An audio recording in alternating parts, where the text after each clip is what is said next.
Hello, everyone, and welcome to another episode of the Business Growth Show, where we talk about all components of business and how to utilize them for exponential growth. My name is Athin Cassiotis. I'm a business growth strategist where I help business owners grow and scale to create freedom and choice. And today, I have an awesome guest. He's an entrepreneur, Web3 thought leader, podcast host, investor, public speaker, Metaverse and NFTs Driver, social impact collaborator, and the CEO and founder of the Laughing Otter DAO, which allows people to connect in a positive environment, find support, grow personally, and to make a social impact on the world around them, giving everyone something to feel good about and a means to combat the bombardment of negativity that people consume every day. Welcome, Jeff Bogensberger, and thank you for being on my show. Thanks a lot for having me. I'm really looking forward to it. Yeah, awesome, mate. I'm sure it's going to be an awesome show for everyone watching and listening today. So you're a very successful entrepreneur. So for those people who don't know who you are, please introduce yourself by telling us about you and your journey. All right. Well, I started off in Canada. I think being an entrepreneur was kind of in my blood, as my parents had their own business. My uncle, as I got older, my brothers both had their own businesses. So I really always was driven towards this area. As I remember, as young as probably 11, 12 years old, I started selling things on my own. I grew up in Canada, in northern Canada, and we lived on a lake. And one summer, I threw a whole bunch of maple syrup into a backpack and biked around the lake and sold it to all the cottagers that were up visiting from Toronto. And just always doing things like that. When I was in my high school years, I spent that knocking on doors for my uncle, which really honed my selling skills, selling home improvement products like windows, doors, that sort of thing. Ended up doing a ton of different jobs in my 20s, and then just as I was turning 30, went back, did my MBA, and from there it's been a number of startups and also working for others, which you always learn a lot from other people of what to do, and in a lot of cases what not to do.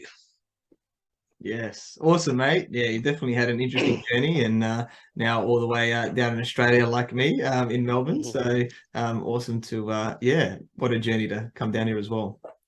Yeah, no, it's I came to Australia about 14 years ago, and I think I tell people, after you've shoveled snow as much as I have, you kind of that's enough. And so you come down here, and it's been great. Really love Melbourne. It's a great place to live and build a business. Yeah, definitely, mate. I think it's actually been voted #1 place in the world, right? Melbourne, to live. So with a lot of things. So you're definitely in the right place. And Australia is obviously an awesome place in general. Melbourne and Sydney, obviously, where we are, two biggest cities, making things happen with a lot of options for all of us. So awesome, mate. Let's get into it and tell us more initially about the Laughing Otter, because there's a lot of awesome stuff that I've just said about that. But tell us more about what the Laughing Otter is about. Okay, so the Laughing Otter it spawned from a number of things that have happened over the kind of last few years, both on an individual level and on a global level. On an individual standpoint, I was turning 50 a few years ago, and I just wanted the last third of my career to be about more than just making money. So I was looking for a way to combine my entrepreneurial skills and my selling and leadership skills, and to make a big social impact. And then, so I looked around me and I saw that everybody was suffering.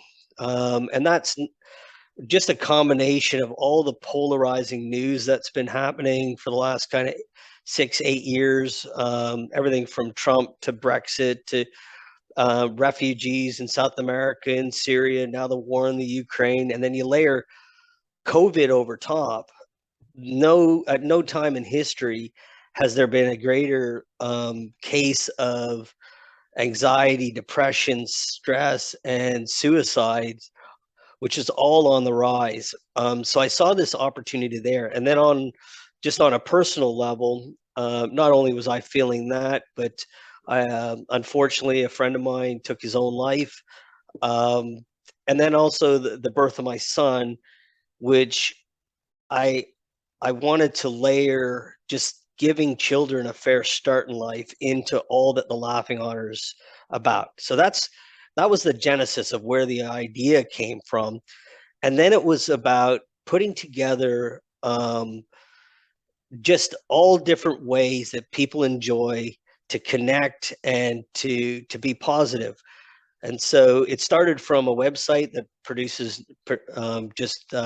publishes nothing but positive content. Now there's events and books and courses and all sorts of different ways that people could connect and be happy.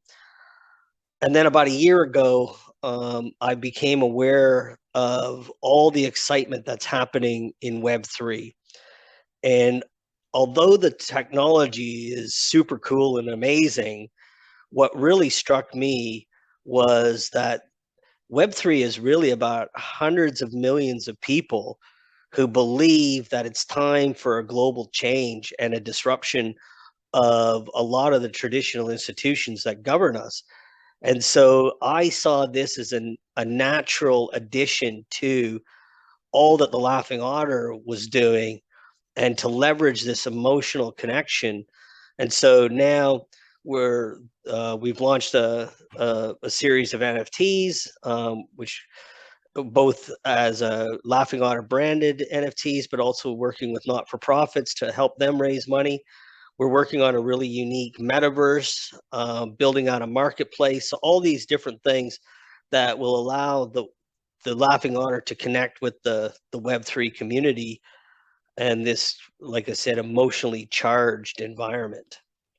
Yeah, awesome, mate. I love it. Putting off the back of things and really allowing people to connect, because you're right.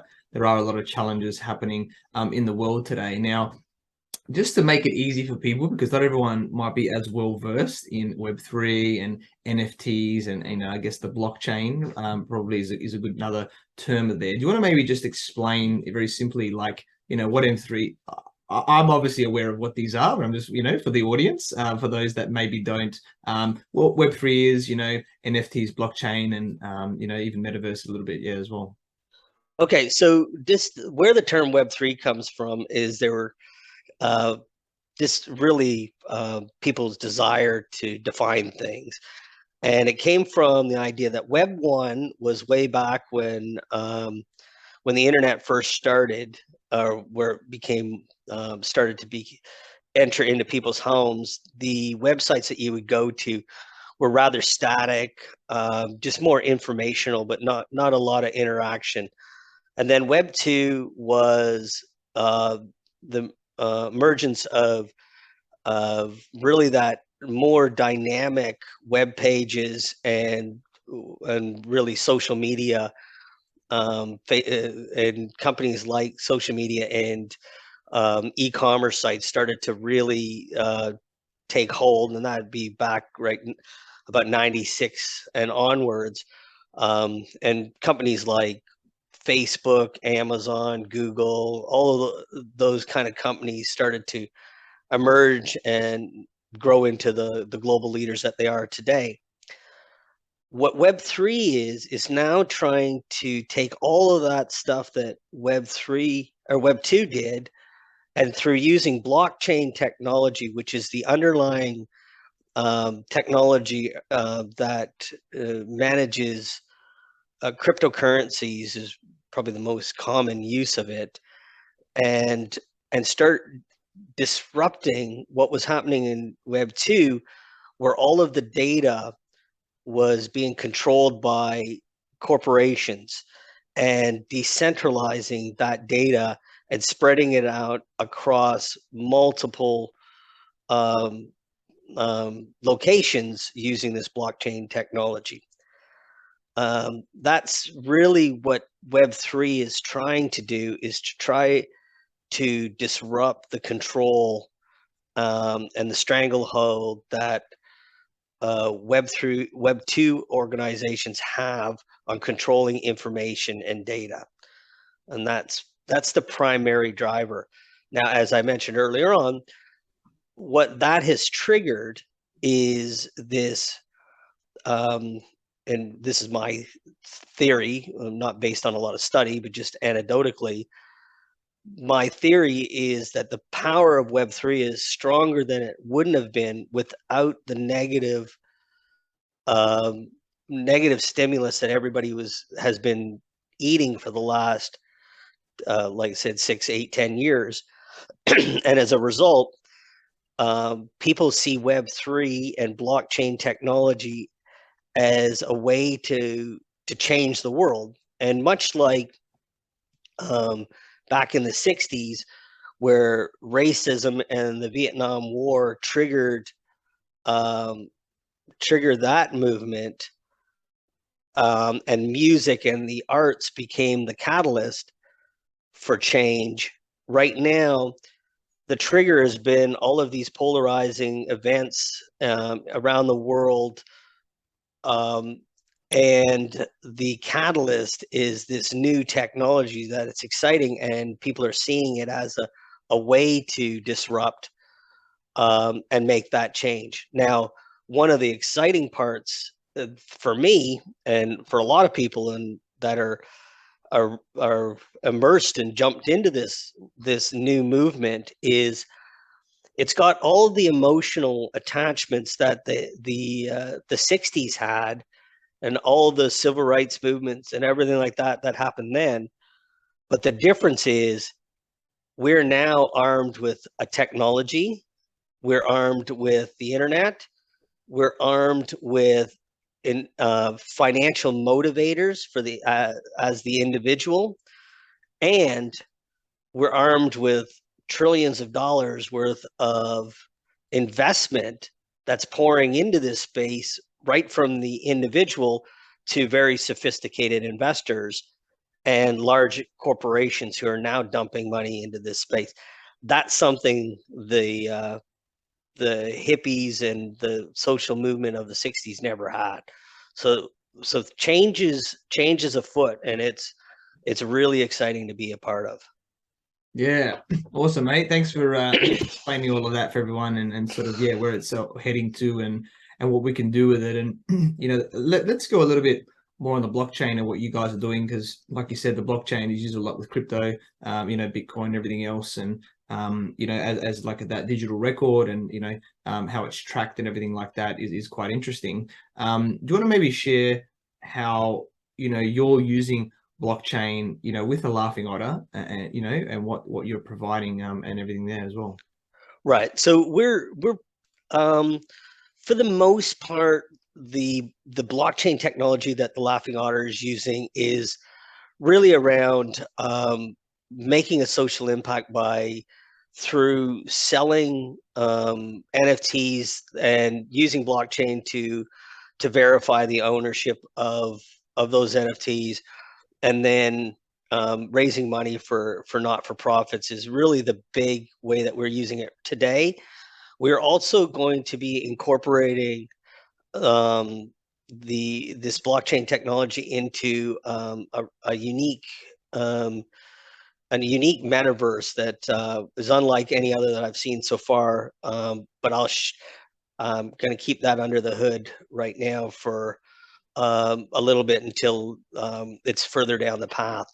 And within that, we're going to be using blockchain and NFT technology to be able to allow people who are immersed in the metaverse and playing within the metaverse to earn money themselves, which the term play to earn. So they'll be able to have ownership within the metaverse, and to trade, buy, and generate an income for themselves, all using that space. Now, where we go is this is an exciting new space, and every day there's new ideas and new technology that's emerging. And as far as the Laughing Otter goes, the business structure is designed so that it's not really one individual product or service that we're delivering. It's a global community that's coming together to connect and to find ways to be positive and to give back. And so this allows me the flexibility to go down whatever path that strategically makes sense, whether it's using blockchain to sell tickets to an event, or to support artists, or to like everything is open, and there's a lot of things I don't know yet, because 3 months from now there's going to be something that comes out that is going to make complete sense for the Laughing Otter, but nobody knows about it yet. That's how fast, like the space is moving fast. It's super exciting to be a part of. Yeah, awesome, mate. Sounds very interesting. I love it. All this sort of stuff, and seeing where, yeah, there's a lot of innovation happening, definitely, in this space. So we've got to have a finger on the pulse, and obviously you're one of those people that are in the thick of it, and incorporating into what you do as a business. And I know that you have a big social impact, focus in what you do in the Laughing Otter in general. And so how is that working? Are you guys just sort of opening up to certain types of charities, anything like that, the partnerships, or you sort of being strategic and going, hey, let's sort of share it around, seeing what's coming up, and just helping, more sort of things like that? How is that sort of working? Yeah. It's a combination, and it tends to be project by project based at the moment, but overarching, it's any organization that wants to reach out and partner with us that falls under two categories. One, helping young people get a fair start in life. So if you're helping children, you're helping young teens, absolutely want to hear from you and see how we can work together to get your name out there and to raise some money for you. The other one is people who are just making a difference in people's lives, as far as making people happier and combating depression, suicide, anxiety, and those things. Those are also organizations that we're interested in. And I like to do it on all levels. The local level, we're dealing with right directly with individuals or small groups, or right up to on the global scale, if we can support some of the bigger organizations that everybody knows already, like that are doing great things, like Kiva or UNICEF, those kind of organizations. So yeah. Awesome, man. I love it. It's always interesting to see, that where people are most passionate about, because there's obviously a lot of awesome causes out there that we can help, and I'm sure you'll be able to do a lot with the what the goal of, I have a goal of for the Laughing Otter, and that is to have the same global impact for people's mental well-being and for children as Greta Thunberg had for climate change. To be that loud voice that says these are things that need to be addressed. Now, absolutely, the climate issue really needs to be addressed, but there's a lot of people already in that space, and they're doing great stuff. Where I see a disproportionately small amount of organizations that really are helping people. And so I want to, especially children, like when I hear stats like 15,000 kids a day die because they don't have clean water, that rattles me, and it's time to address that. When and they're not like they're related. So the environmental issues have huge impacts on people. Like 4 million people around the world don't have clean water. Well, give them clean water so that they can actually go on to be productive. We can capitalize on that human capital that's just being wasted. All these intelligent, hardworking people are just doing things that should be just, basic human needs. So even if you're a hardcore capitalist that doesn't give a shit about anyone, actually, it makes financial sense to help people and so and helping them out. So that's yeah, and that's where I want to play. I want to make the difference in the lives of people, and I have a real soft spot for kids. Yeah. Awesome, mate. I love it. Yes, kids are definitely the future. And yeah, as we grow, there's a lot more happening now, especially with them getting a lot of, exposure is probably the best word to technology at a young age. You can just imagine, where they're going to be compared to previous generations as things are now starting to heat up a lot more.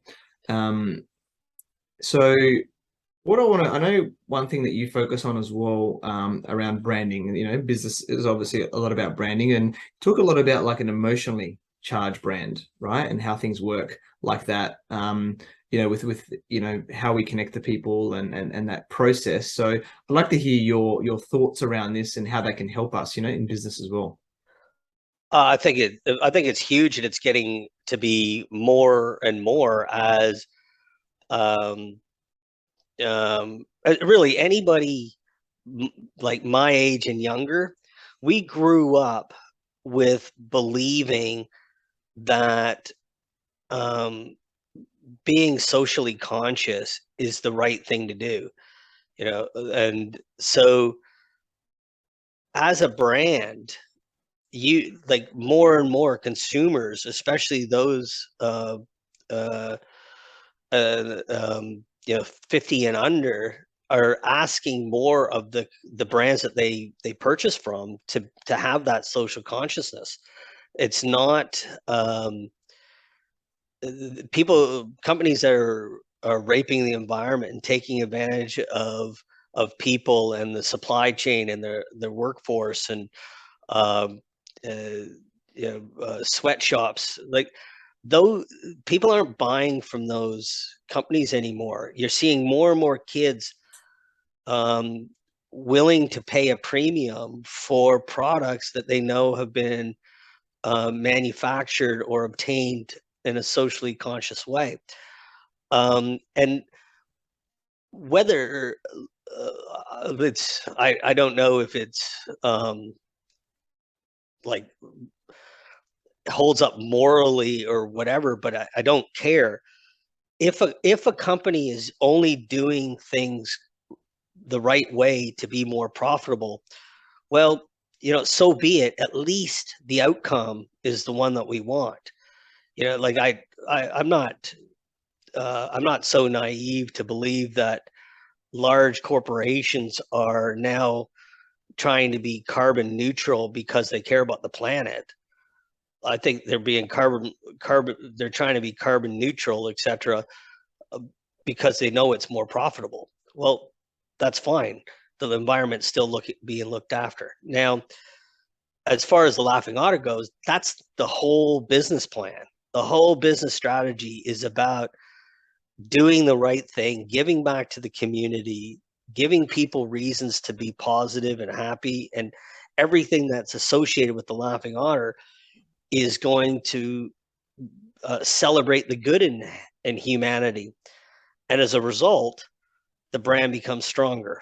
And we've seen lots of examples of emotionally charged brands that do really well because of the image and what they portray. And everyone from Manchester United to Harley Davidson to Disney, they all connect with their audience and with their market. And when as soon as that happens, well, they can basically monetize in any way that they can think of. An example of this is, I'm not sure if you know Caterpillar, the heavy equipment machinery guys. Yes. They've now rebranded as Cat. I can't remember the exact number, but at first I was a little bit surprised, and then it all made sense to me. It's something, I think it was 10 times the revenue comes from selling clothing and merchandise than it does from selling any heavy equipment. And it's just, that's the power if you create a brand. And I don't know, but I would argue, or I wouldn't be surprised to hear that Harley Davidson sells more branded merchandise than it does motorcycles. That I know, like Manchester United would sell more jerseys than it does soccer tickets, excluding TV rights, obviously, on that case. But yeah, like it's if you create an emotionally charged brand, and especially in this day and age, if your brand actually is socially conscious, then that's pretty powerful. Yeah, I love that, mate.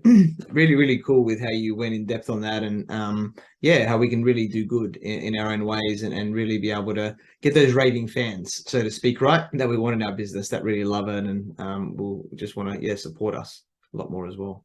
Yeah, for sure. And what it does is, like the Laughing Otter as a business, it creates a self-fulfilling prophecy. We're able to generate some revenue, give back to the community, create global awareness, which increases brand equity, which allows us to generate more revenue. And that model is, well, that's a powerful model that it's not unique to the Laughing Otter. We're just doing it in a way that is, I guess, really upfront. We are about giving back and making a social impact. That's not an offset of some other thing that we're doing. So a term that I've heard a few times in the Web3 space that I really like is profit for purpose. Like building a business that's profitable, that sole purpose is to make a social impact. Yeah, I like that. Yeah. Oh, I love it. Yeah. Yeah, very powerful.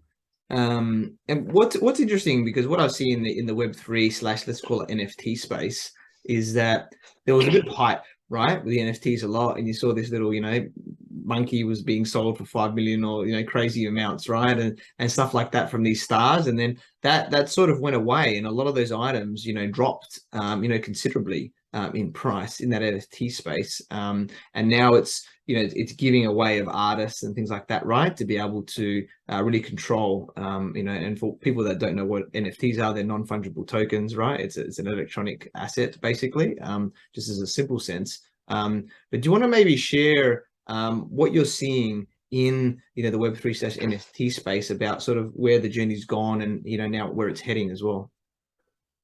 Right. So where it's heading, and for those who remember the .com boom, when it started, the boom started, and everybody with a URL and a .com was raising a ton of money, and then 6 months later, they didn't exist, and it just dropped out. And then eventually, real businesses started to emerge, and companies, I don't know chronological, but things like Amazon and Expedia, they started to emerge and started to be companies that actually generated revenue and be real businesses with proper business models in the old school sense of, you sell something, you generate revenue, you pay off your costs, and in the end you're profitable. And those started to emerge more and more and more. The same thing is now happening in the whole Web3 space, as the hype is now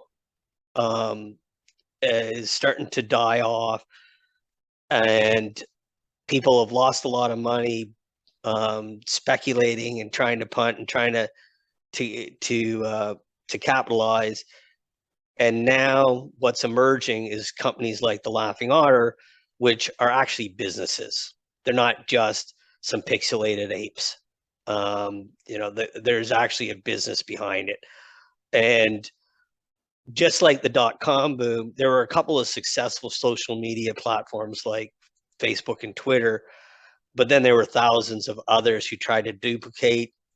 Facebook and Twitter are kind of an anomalies where they weren't really businesses until really recently, but they were so big enough they could survive. Bored Apes and some of the others, original NFT ones, they're kind of like that. They're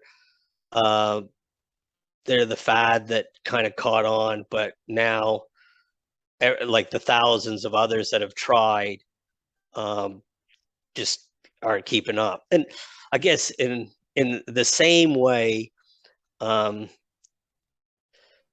Paris Hilton and Kim Kardashian are anomalies. If you're trying to be famous just for being famous, it's really, really hard. And thousands and thousands of people every day are trying to reach that level of influencer without any substance behind them. And the same thing happened with NFTs and blockchain projects. Is a lot of people tried, and for every Bored Ape, there's 100,000 attempts that make no money, and because there's nothing to them. It's nothing. Like, and even going back, like traditional art, there's, for every Leonardo da Vinci, there are thousands and thousands of artists who never made any money, because somebody has to attach value to what you've done. Doesn't mean that they're any better or worse as an actual painter. It's just, there's only one Da Vinci, I guess, and that's what makes his paintings valuable. I know there's art critics out there that would be screaming at this screen right now, but my neighbor's a pretty awesome artist, but none of her paintings sell for 5 million. So, but that doesn't mean she's not talented.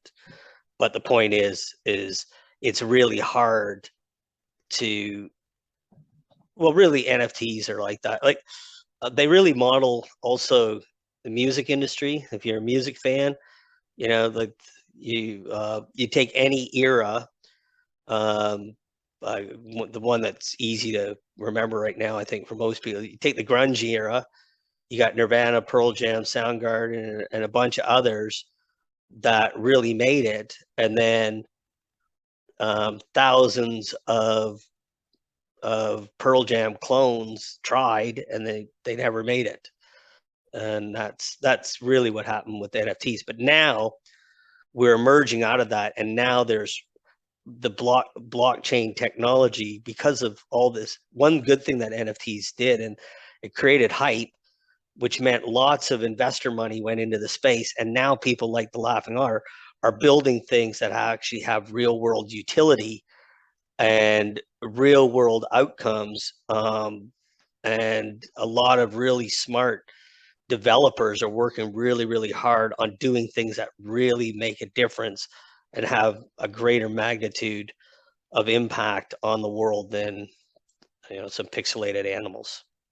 Yeah, awesome, mate. Love that rendition of everything, and then obviously how you guys and other businesses are helping the space. I'd like to hear, because you mentioned before that you did a lot of different roles in a lot of different industries and things like that, and then got into doing your MBA and working in a few different businesses, and now creating Laughing Otter. Do you want to just talk a little bit about doing those different experiences and things and what you took from them? I'd like to know, from a mindset perspective, and what other sort of skills and things, and now that's sort of shaped you into who you are as well today.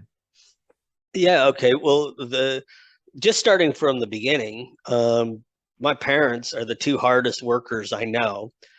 And so I knew, like, I've never worked with anybody that worked harder than my parents. And so right from the beginning, I knew the value of hard work and what it really means to be an entrepreneur. you have to work hard. And I did a presentation a couple weeks ago to some young entrepreneurs, and one of the kids asked me a question. Can't remember exactly the question was, but my answer was, if you're not willing to jump in the river and start swimming, then don't even jump, because it isn't easy and that current is fast. So before you decide to be an entrepreneur, get ready to start swimming. Otherwise, you're going to drown. So I learned how to work hard. That was, after I did my undergrad, and then I went and did tree planting, which is not an easy job. Then I was a commercial fisherman out on the Pacific Ocean, which was like incredibly hard work, and it really solidified that working, like what it means to work hard, that I already had in me. And that, yeah, you've been awake for 40 hours, but we're not done yet kind of mentality. Like, you keep going until the job's done. So that, when I've moved into kind of that same mentality, I'm in startups, and as a leader, it's really, really hard for people to complain too much that they're working too hard, because I know what working hard really means. And so that's kind of shaped me. Being involved in startups, and most of the companies I've worked for were really, really in shit shape when I joined them. Either really early companies or really in bad shape when I took over. And what that taught me was how to get things done with very limited resources. I've had people comment a number of times in my career where they say, you get more done in a week than most people do in a year, because I just know how to pull things together with no resources, because I've either been in a startup or taken over when a company's been losing a lot of money. And never really had the blessing of a really known brand that had a good reputation. And so you learn, how that bare knuckle fighting. And also, it's taught me, and it's something that I really, I know is an asset to the Laughing Otter, is I understand people, because I've done sales my whole life. I've been customer facing roles all my life. I know how to manage people across all disciplines, because I've had to do it, from supply chain to HR to the financial side of things. And I understand developers, because I've been around software now for 20 some odd years. Even though I'm not a coder myself, I know how to communicate with developers. I know how to keep them honest. I know how to keep things on track. And I know enough about production methodology and all of those things combined make me really well-rounded, to be able to build the Laughing Otter, because I can talk to so many people in so many different ways because of the knowledge I've accumulated over the years. There's one, I see it every day. There's a lot of really, really smart tech people who have no idea about people and sales and marketing. And there's a lot of really good sales and marketing people who are trying to jump into tech, but have no idea about technology. And that combination is something that I really bring that I've learned from all those years of different experiences that I've had. Yeah. And all the people I've worked with and worked for. Like, I've worked with some really good people, and I've also worked some absolutely shit owners and bosses, and you learn just as much from them of what not to do as you do from people who know what they're like, from the good side of things. Yeah, awesome, mate. Love all of that. Where you know, it's not 9 to 5 as the entrepreneur. We've got to do a lot more, you know, than other people. And you know, and I like the areas of knowing the business slash the IT side. And I'm similar to you in that way, where, you know, got that experience and able to speak both languages, so to speak, and bring them together, which is a very unique skill. So awesome with that too. And yes, and I love the what not to do. Right. And a lot of people don't think about that. And that's really where the gold is, right? If you can know what not to do and do the opposite, that's where a lot of gold is in business as well as in life, in a lot of different areas. So really powerful, mate. There's some awesome stuff that you've shared with us today about the Laughing Otter and everything, you know, Web3 and how to think as well. And I guess as we're wrapping up, what one key piece of advice would you like to give to all the entrepreneurs watching and listening today? The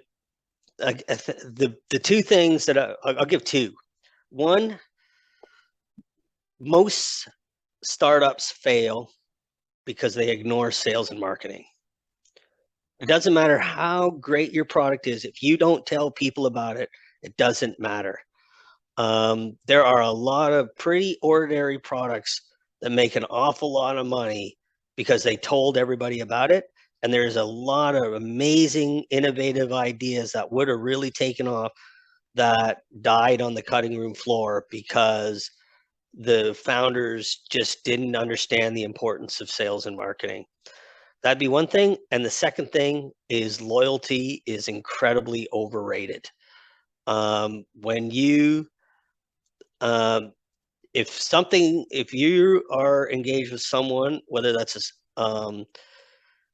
a partner, an employee, a supplier, and maybe not for entrepreneurs, but if you're working for a boss and it's not working, there's no loyalty. Like, all I can say is that loyalty is highly overrated. It's the biggest mistake I've made in my career, is staying loyal to people that I shouldn't have, hanging on to staff that because I liked them, but they just weren't performing. So yeah, those would be the two biggest things I can say.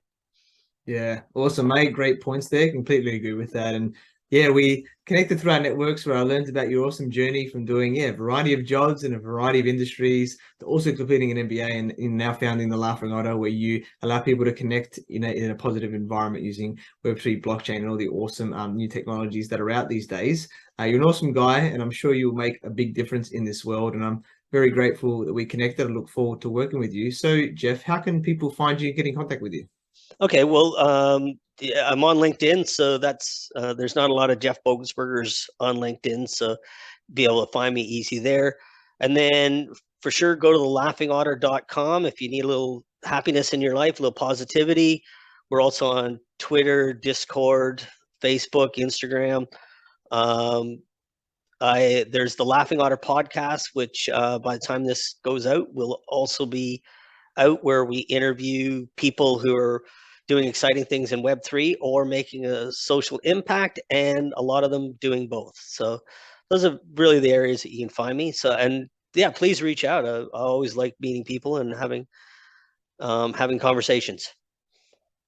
Yeah, awesome, mate. Love it. Definitely check out Jeff. Is doing some amazing things, as you can see in this space. So definitely reach out to him and the Laughing Otter and see, yeah, where it leads from there. And thank you to everyone for watching and listening to this show, where we talk about everything on business growth. And please like, subscribe, and leave us a 5-star review. You can find me on LinkedIn, Facebook, Instagram, and YouTube as Athin Cassiotis, or visit my website, athincassiotis.com. So if you want to grow and scale your business, you can reach out to me on any platform to see if we're a good fit. And I completely agree with you. Or do I? The only way you know is if you tune in next time. So until next time, remember that our business grows when we learn skills and take action using them in spite of fear. So remember to design your growth and results.